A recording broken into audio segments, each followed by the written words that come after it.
No way! I am so not in the mood to deal with anyone. What kind of idiot would come in now anyway?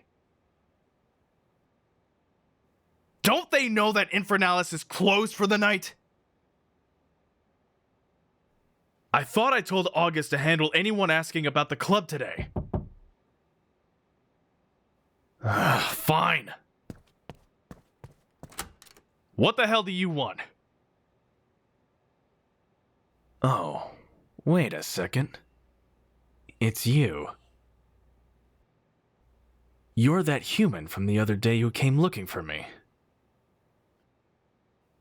The one who seems interested in rumors from the vampire world.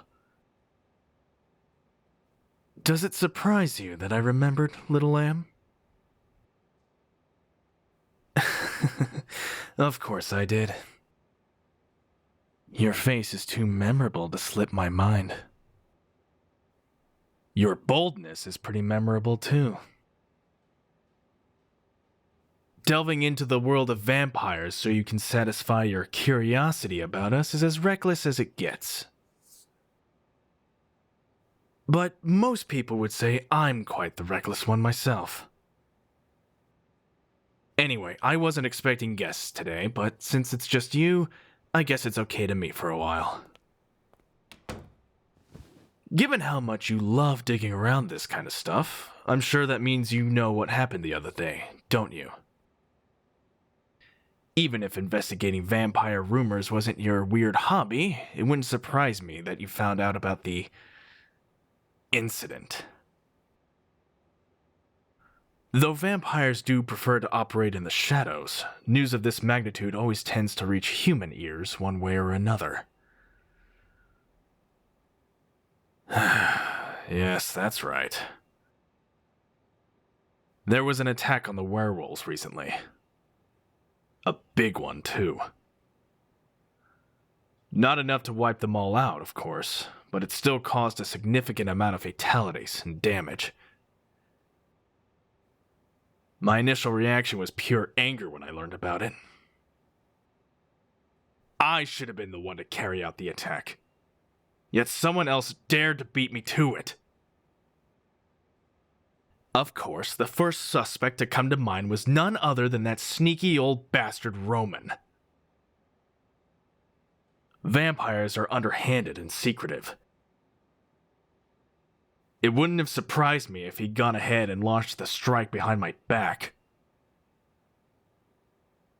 Still, it didn't totally sound like him. His approach to them has always been slow and cautious. It felt out of character for him to suddenly initiate a surprise attack on the werewolves, especially since he's been criticizing me for entertaining the exact same idea. Before I knew it, there were vampires on his side accusing me of having carried out the attack.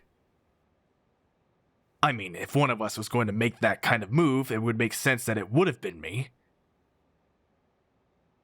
But no, neither one of us did it.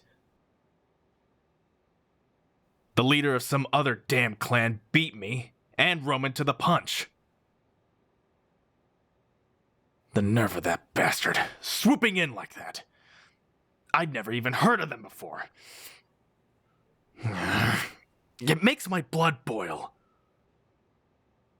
I still can't believe it. I don't want to believe it. I just can't wrap my head around this bullshit. This was meant to be my moment, my chance to shine in the vampire world. I was robbed. I'm the one who was supposed to be hailed as the hero among vampires and humans alike. The one responsible for the downfall of those cursed werewolves. Now, it just feels as if some random bloodsucker snatched my victory right out of my hands.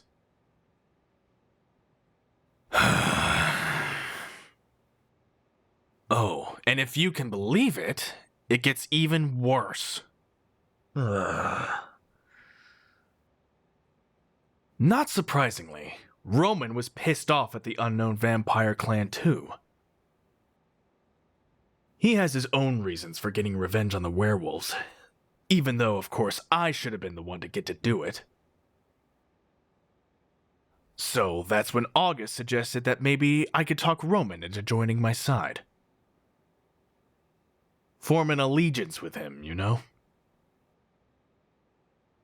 I mean, we have the same goal, and now we'd have another common enemy in addition to the werewolves.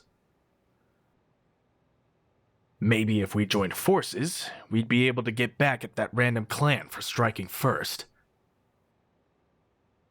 Plus, I can't overlook Roman's remarkable influence in the vampire world. Although I'm no fan of his outdated ways, a lot of vampires respect and admire him. If he'd join me, other vampires would want to side with me too. All those bastards saying that I'm still too human to ever be considered a real vampire would be biting their tongues. So, I met up with him. With August guarding me, of course. No way in hell was I going to meet up with a vampire who I know has it out for me without bringing along my bodyguard for backup. But even though Roman hates me, I still thought there was a good chance there'd be a favorable turn of events. It didn't seem that crazy to me. I mean, what did he have to lose anyway? I'm the one forging new paths. I'm a groundbreaker in the vampire world, setting the stage for a new era. Of course it makes sense to be on my side. Only an idiot wouldn't be able to see something so obvious. But I guess my proposal must have been some kind of blow to Roman's pride. He got so angry. He seemed shocked that I'd even ask him such a thing, and he went off on this crazy rant about how I'm just a stupid human at my core with no grasp of vampire etiquette. Just who the hell is he to judge me? This is why it's so hard to get along with someone like him. Someone so stubborn and set in their ways. Unfortunately, that is how most vampires are. Well, so much for my chance to prove myself. If I had been the one to successfully launch the strike, then it would have been the first thing I ever accomplished all on my own. It's totally different from anything my father would have ever done. I've heard what the vampires on Roman's side say about me. They all think that the sole reason I got to where I am today is because of my father. And sure, I did take the Hawthorne organization from him, and everything that came along with it. His wealth, his power, his allies.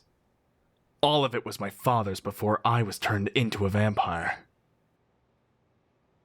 I can see why old-fashioned vampires like Roman just view me as a spoiled, naive human at the essence of my being.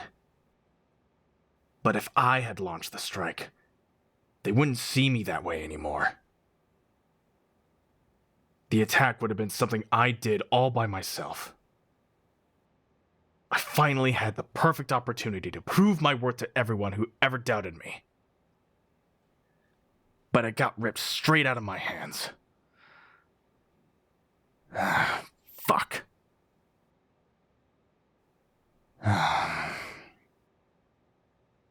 Well, no point in dwelling on what's already happened. I know I'm still gonna be pissed off about this for a while, though, but at least letting it out to someone made me feel better. Thanks for being there to listen. Say, how about a change of scenery? What do you think about going on a date? You can come to my mansion sometime, if you're interested. I promise you I won't bite. Great. I'll be looking forward to it, little lamb. Hey, did you enjoy the audio? Well then, remember to subscribe to the channel so you don't miss out on any upcoming releases. For adult listeners only, go to patreon.com/Anagomi for exclusive audios. And if you want to commission an audio for yourself, go to anagomi.com/commissions. I'll see you around.